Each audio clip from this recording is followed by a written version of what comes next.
할렐루야. 2021년 새해 첫 주일입니다. 기쁜 마음으로 예배드리시는 여러분 모두에게 성령의 충만한 은혜가 임하기를 바랍니다. 하나님의 은혜를 사모하며 출발한 2021년이 우리 모두에게 행복한 한 해가 되었으면 합니다.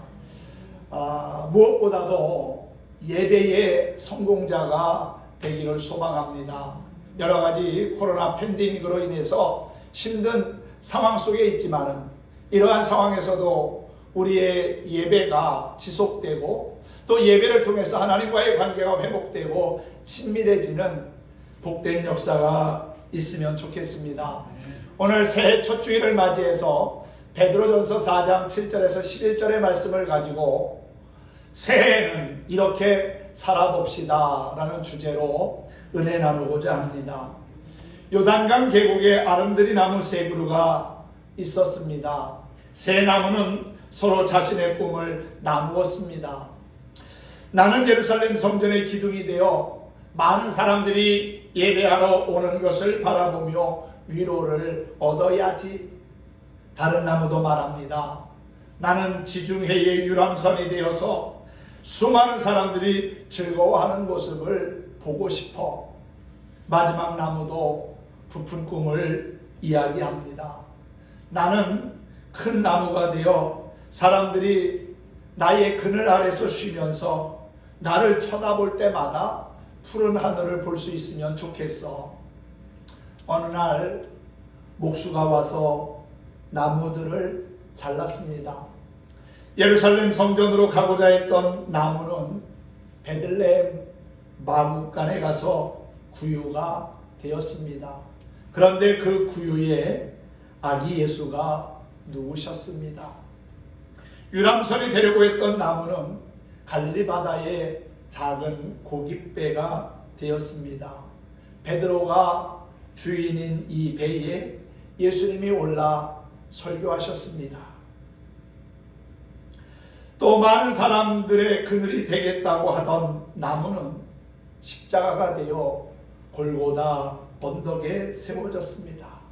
예수님이 바로 그 나무에 못 박혀 죽으셨습니다. 나무들의 꿈은 모두 이루어지지 않았지만 이처럼 주님을 위해 쓰임 받는다면 영원히 가치 있는 존재가 될 거라고 믿습니다. 새해 우리 모두 은혜로 충만하여 하나님의 구원의 역사에 동참하고 쓰임받는 저와 여러분이 되었으면 합니다. 하나님은 우리 인간을 그냥 아무렇게나 만들지 않았습니다. 하나님의 형상을 따라 특별한 존재로 책임감이 있는 존재로 만드셨고 창조하신 세계를 관리하고 다스리게 하셨지요. 생육하고 번성하여 땅에 충만하라. 땅을 정복하라. 바다의 고기와 공중의 새와 땅에 움직이는 모든 생물을 다스리라고 말씀하셨습니다. 그러니까 우리는 적어도 세상 모든 일에 대하여서 책임을 져야 하는 존재로 지음을 받았다는 사실입니다. 우리 역시 피조물이지만 다른 피조물을 관리하고 그 일에 대하여 책임을 져야 하는 아주 중요한 위치에 서 있는 존재라는 사실입니다. 그러므로 우리는 하나님의 형상을 닮은 자로서 청지기의 사명을 감당할 수 있어야 합니다. 다시 말하면 하나님께서 나에게 주신 여러 가지 재능들이 있지 않습니까? 달란트도 있고요, 은사도 있고요, 시간도, 물질도, 지식도 있습니다. 이 모든 것이 하나님이 우리에게 주신 귀한 선물이라는 사실이지요. 우리의 전 삶은 본래부터 하나님의 것인데 내가 잠시 동안 맡아서 관리하는 거라고 생각을 해야 합니다. 우리가 이 땅에 올 때 뭘 가지고 왔습니까? 아무것도 가진 것 없이 빈 몸으로 왔습니다. 그런데 하나님은 우리가 이 세상을 살아가는 동안에 필요한 것들을 허락해 주셨지요. 사랑하는 가족들을 주셨고요. 또 이웃과 친구를 주셨고요. 또 쉴만한 집과 그리고 또 자동차, 우리의 삶에 필요한 많은 그러한 도구들을 주셨습니다. 그렇게 하나님이 주신 것을 우리는 누리고 또 관리하고 베풀고 살다가 주님이 오라고 하면 이 땅에서 우리가 누렸던 모든 것들을 다 내려놓고 가야 하는 그러한 인생이지요. 그리고 우리의 인생은 두 번, 세 번 살지 않습니다. 권력이 있다고 부자라고 두 번, 세 번 사는 것 아닙니다. 누구나 다 하나님이 정해진 시간 속에서 한 번의 삶을 살기에 일생을 산다고 하지요. 한 번뿐인 인생을 살아감에 있어서 하나님이 우리에게 맡겨주신 것을 소중히 여기고 잘 관리하면서 선한 청지기의 모습으로 살다 보면은 하나님이 인정하시고 복을 주시며 또한 함께 하시는 은혜를 누리게 될 줄로 믿습니다. 지금 우리에게 필요한 것은 청지기의 마음인 것 같습니다. 하나님 앞에서 자신을 낮추며 헌신하려는 자세가 필요하다는 거지요. 청지기라고 하는 말을 현대적인 용어로 바꾼다면은 비서나 지배인, 총무 정도가 잘 어울리는 말일 것 같습니다. 청지기는 소유권이 없습니다. 또한 청지기는 주장할 수 있는 권리도 없습니다.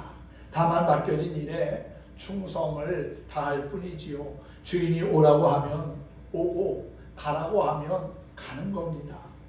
예수님은 누가복음 12장 42절에서 이렇게 말씀했습니다. 지혜 있고 진실한 청지기가 되어 주인에게 그 집 종들을 맡아 때를 따라 양식을 나눠줄 자가 누구냐.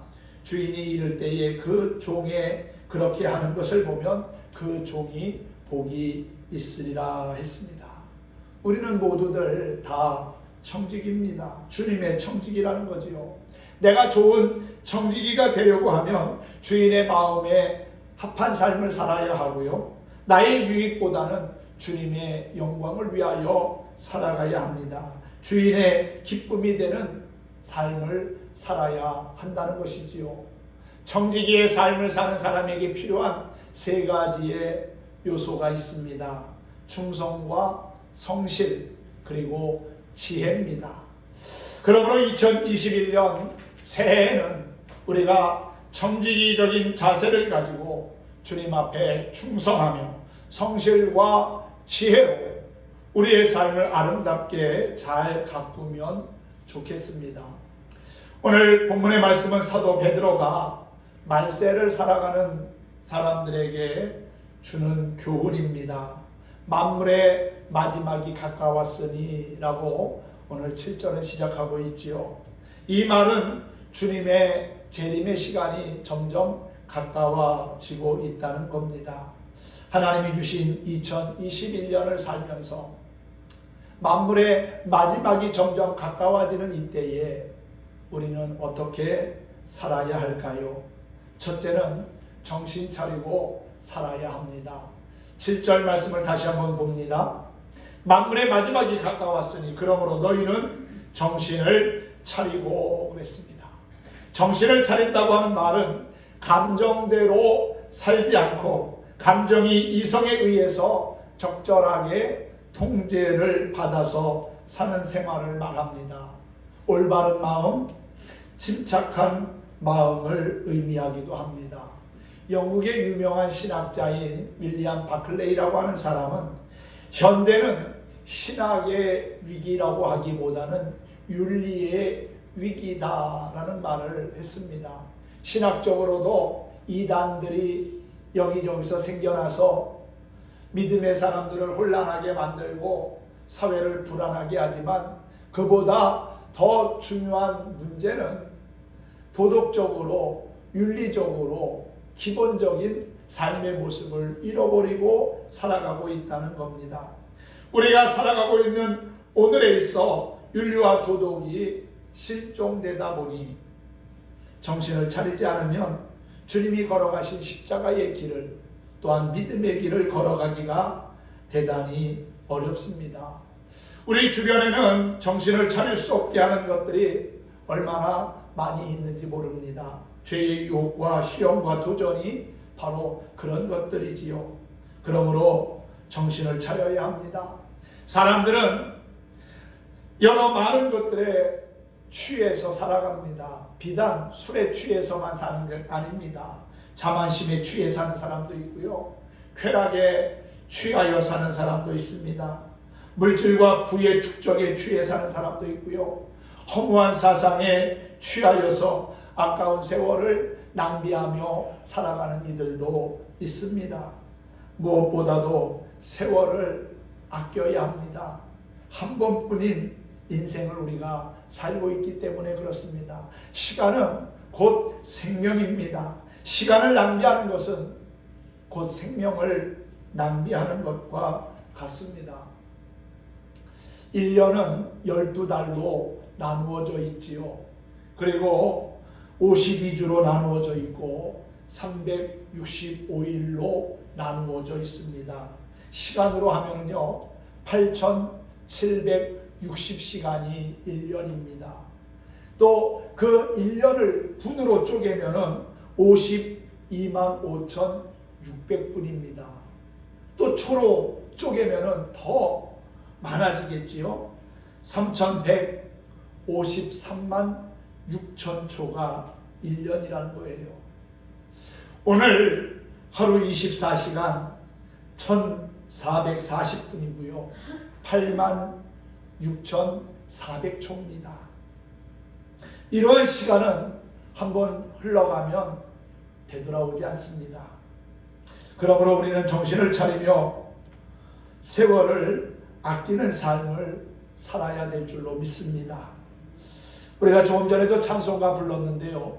주여 나를 도우사 세월 허송 않고서 어두운 세상 지날 때 햇빛 되게 하소서라고 했지요. 여러분 세월 허송 않고서 어두운 세상 지날 때에 햇빛 되는 삶의 주인공이 되면 정말 좋겠습니다. 정신을 차리고 깨어 기도하면서 하나님 앞에 존귀한 일꾼의 모습을, 선한 청지기의 모습을 지켜가는 저와 여러분이 되기를 소망합니다. 두 번째는 근신하여 기도하는 자가 되어야 합니다. 7절 중반에 보면은 너희는 정신을 차리고 근신하여 기도하라 그랬어요. 근신하라는 것은 믿음의 옷깃을 여미라는 겁니다. 믿음의 경계를 늦추지 말라는 거지요. 전쟁에서 군인들이 경계에 실패하면은 쉽게 무너지게 되고요. 승리를 빼앗깁니다. 영적 경계를 늦추면은 결국은 악한 마귀의 타켓이 되게 되고요. 끊임없는 영적인 어려운 상황을 만날 수밖에 없습니다. 그러므로 우리는 근신하여 깨어 기도하는 자가 되어야 할 줄로 믿습니다. 그런데 정신 차려야 기도할 수 있지 정신 차리지 못하면 기도할 수도 없습니다. 세상에 취해 있는 사람은 기도할 마음을 갖지 못합니다. 올바른 정신을 가지고 무릎을 꿇어야만 하나님과 진정한 교제를 나눌 수 있고 친밀한 삶을 유지할 수 있는 것이지요. 기도하며 시작한 하루의 삶, 한 달, 기도하며 시작한 한 해는 결코 우리에게 손해가 되지 않습니다. 오히려 유익하고 복이 될 거라고 믿습니다. 기도는 우리에게 안식을 주며 빛 가운데로 인도하는 힘이 있습니다. 찬송가 365장의 가사를 보면은 마음속에 근심 있는 사람, 슬픈 마음에 사로잡힌 사람, 죽음 앞에 겁을 내는 사람, 눈물 나며 깊은 한숨 쉴 때, 괴로움과 두려움이 밀물처럼 밀려올 때 주 예수 앞에 아뢰라고 했습니다. 아뢰는다고 하는 말, 간구한다는 거고요. 기도한다는 거 아니겠습니까? 왜 그렇게 기도해야 합니까? 우리 주님이 위로하고 친구가 되어주시며 이길 수 있는 힘과 능력을 주시기 때문에 우리는 주님 앞에 간구하며 기도해야 한다는 사실입니다. 주 예수 앞에 다 아뢰어라. 주 우리의 친구니 무엇이나 근심하지 말고 주 예수께 아뢰라. 아멘. 여러분, 마음속에 근심이 밀려올 때, 슬픈 마음이 우리 안에서 끊임없이 역사할 때 주님 앞에 아뢰면, 간구하고 기도하면 하나님께서 위로해 주시고 우리의 눈물을 닦아주시고 사랑할 힘과 용기를 허락해 주실 거라고 믿습니다. 코로나 팬데믹 앞에서도 우리는 주님의 도우심을 구하며 엎드려야 합니다. 더 바짝 엎드려야 합니다. 하나님께서 이 또한 지나가게 하시리라 하는 믿음을 가지고 기도하면 감염병의 어두운 터널에서 우리를 안전하게 밝은 빛 가운데로 인도하시는 하나님의 역사하심을 보게 될 거라고 믿습니다. 세 번째는 열심히 서로 사랑해야 합니다. 8절 가운데 보니까 무엇보다도 뜨겁게 서로 사랑할지니 사랑은 허다한 죄를 덮느니라 그랬습니다. 사람이 세상을 떠날 때 가장 후회하는 것 중 하나가 이런 말이라고 그래요.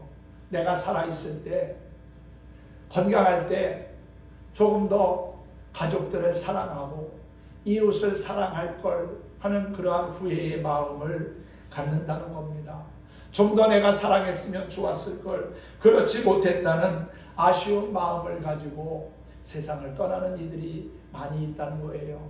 내가 아내를 좀 더 사랑하며 살 걸, 내가 남편을 더 사랑하며 살 걸, 내가 우리 가족들을 위해서, 우리 이웃을 위해서 더 사랑하며 살면 좋았을 걸 하는 그러한 아쉬운 마음을 갖는다는 거지요. 믿음과 소망과 사랑은 우리의 삶에 항상 있어야 하는 정말 필요한 덕목입니다. 그 가운데 사랑은 정말 귀한 것이라고 했지요. 그런데 사랑하지 못하고 서로 미운 감정을 가지고 시기하고 다툰다면 어떻게 되겠습니까? 한 번뿐인 인생이고 길지 않은 인생을 사는데, 사랑하며 살아도 짧은 인생인데 미워하며 살 시간이 없습니다. 상처와 아픔을 주며 살아갈 시간이 없다는 거예요. 말세가 되면은 사랑이 식어진다고 하지요. 이런 때일수록 우리 그리스도인은 사랑을 실천하려는 열심을 가져야 될 줄로 믿습니다. 금년에 우리 선제중앙교회 비전은 지역사회를 위해서 봉사하고 헌신하는 해라고 정했습니다. 물론 큰 우리 교회 타이틀은 하나님을 경외하며 이웃을 섬기는 행복한 교회입니다. 주보 앞에 보면 사명 선언문 4가지가 적혀져 있습니다.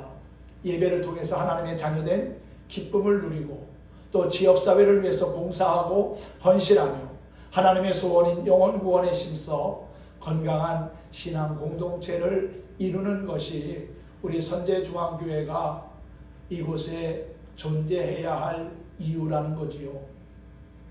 두 번째가 지역사회를 위해서 봉사하고 헌신하는 겁니다. 이웃의 아픔을 보듬고 상처를 치유하며 함께 믿음의 길로 나아가는 기쁨이 우리 안에 있기를 소망합니다. 사랑은 받는 것이 아니라 주는 겁니다. 사랑을 받으려고 하다 보면은 반드시 문제가 생깁니다. 받으려고 할 때 원망하는 마음도 생기게 됩니다. 주는 자가 받는 자보다 복이 있다고 주님 말씀하셨지요. 사랑은 허다한 죄와 허물을 덮는 힘이 있습니다. 하나님의 사랑이 예수 그리스도를 통해서 우리에게 증명되어졌고, 또한 우리 가운데 오신 예수님이 십자가에서 피 흘려 죽으심으로 우리를 향한 사랑을 확증해 보이셨지요. 그 십자가의 주님을 믿는 자마다 죄사함을 얻고 영원한 생명을 얻으며 하나님의 사랑 안에 거하게 됩니다. 그 사랑의 빚진 마음을 가지고 우리가 사랑을 또 실천하고 나누다 보면은 우리의 삶에 기쁘고 좋은 일들이, 행복한 일들이 풍성하게 열매를 맺게 되리라고 믿습니다. 사랑은 오해와 반목을 극복하고 사소한 잘못을 보지 않고 상대의 입장에서 이해하고 동정하려는 마음을 갖는 것이지요. 편협하지 않고 관용하는 겁니다. 우리가 사는 이 세상, 짧은 세상입니다. 지나온 날들을 되돌아보면 정말 화살같이 빠른 세월이었습니다. 사랑하며 살아도 모자란 세상, 짧은 세상이지만 서로 사랑하며 살아서 우리의 삶이, 우리의 남은 여생이 주님 안에서 행복하고 또한 건강하고 빛이 되는 삶이 되었으면 좋겠습니다. 또 한 가지는 대접하며 봉사하는 삶을 금년 한 해 우리가 살았으면 좋겠습니다. 9절과 10절을 보면은 서로 대접하기를 원망 없이 하고 각각 은사를 받은 대로 하나님의 여러 가지 은혜를 맡은 선한 청지기 같이 서로 봉사하라 그랬어요.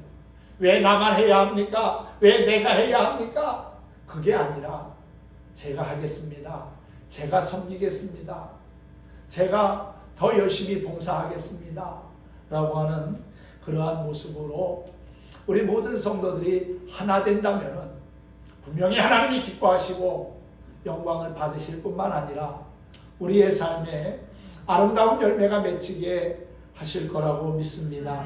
우리가 가지고 있는 모든 것은 하나님이 거저주신 선물입니다.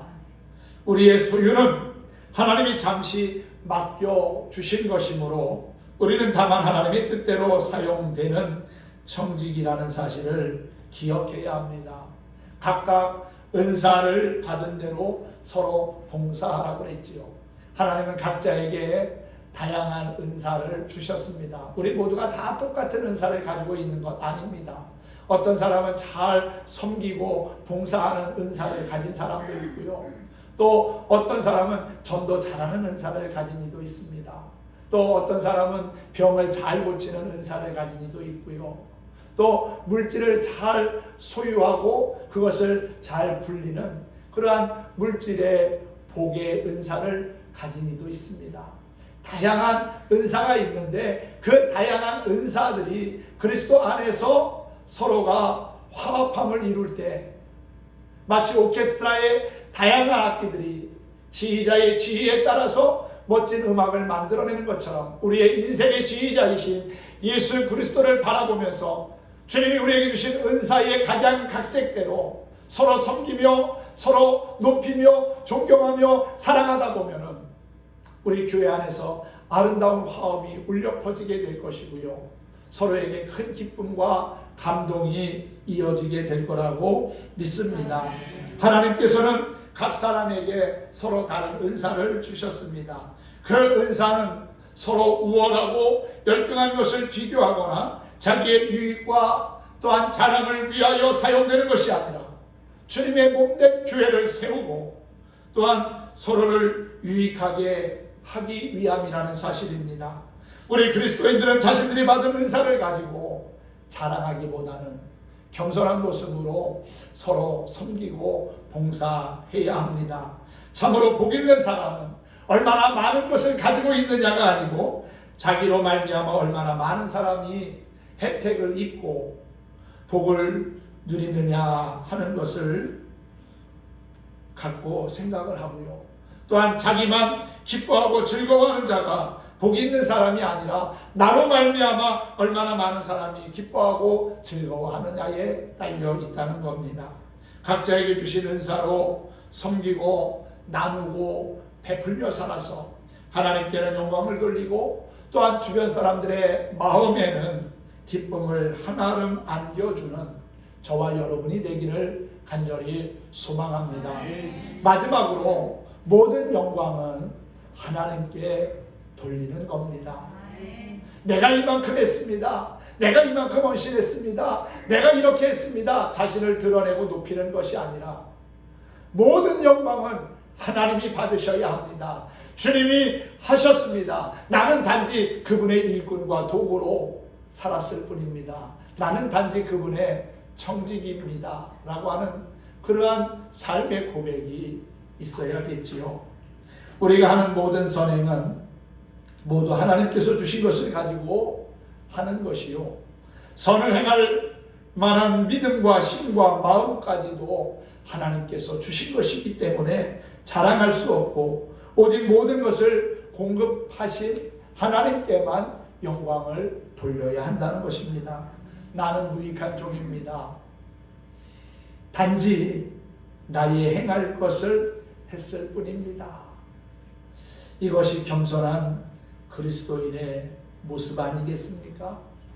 그리고 모든 영광은 하나님이 받으시는 것이 마땅합니다 라고 고백할 수 있는 그리스도인이 되었으면 합니다. 잠시 후에 우리 모두 다 하나님 앞에 가게 될 겁니다. 선악간의 심판을 받을 겁니다. 이 땅에서 우리가 어떠한 모습을 가지고 살았느냐에 따라서, 어떤 믿음을 가지고 살았느냐에 따라서 하나님 앞에서 결산하고 평가받을 날이 반드시 있게 될 것이라는 사실이지요. 정신 차리지 않고 정욕과 욕망대로 산 사람은 하나님 앞에서 가슴을 칠 겁니다. 사랑하지 않고 미워하고 원수 맺고 산 사람, 하나님 앞에 설 때에 부끄러움을 당할 겁니다. 잘하였도다 착하고 충성된 종아, 내가 작은 일에 충성하였음에 내가 많은 것으로 내게 맡기리니 내 주인의 즐거움에 참여할지어다 하시는 말을 들을 때까지 우리는 열심을 가지고 최선을 다하는 삶을 살아야 하겠습니다. 우리의 시간과 재능, 그리고 이 세상에서 얻은 소유나 우리 자신까지도 나의 것이 아닌 맡은 자며 보관자며 또한 관리하는 청직이라고 하는 사실을 한시도 잊지 말고 잘 사용하여 칭찬을 받는 저와 여러분이 되기를 소망합니다. 착각은 자유라는 말이 있지요. 우리가 내 것 아닌 것을 내 것이라고 착각하는 경우가 얼마나 많습니까? 남의 물건을 빌려서 오래 쓰다 보면은 내 물건인 줄 착각합니다. 돌려줄 때가 되면 아쉬운 마음까지도 듭니다. 본래 내 것이 아닌데도 말입니다. 지금 이 순간에도 내 것으로 착각하고 있는 것이 많습니다. 재산, 명예, 권력, 생명, 시간도 실은 내 것이 아닙니다. 그런데 내 것이라고 착각하며 살아간다는 거지요. 그래서 우리는 무엇보다도 청지기의 마음을 회복해야 합니다. 하나님의 은혜로 내게 잠시 맡겨졌던 것이라는 사실을 기억해야 한다는 것이지요. 본래부터 주님의 것이요, 주님께 돌아갈 것이요, 어느 순간에든 주님께서 결산하실 겁니다. 달란트 비유처럼 주님이 종들을 오라 하여 그간의 일을 결산할 때가 반드시 옵니다. 진실을 묻고 대답하게 될 겁니다. 2021년을 시작하는 첫 주일에 오늘 베드로전서 4장의 말씀을 다시 한번 기억하면서 선한 청지기와 같이 서로 봉사하며 하나님의 뜻을 이루기를 힘쓰는 우리 모두가 되었으면 좋겠습니다.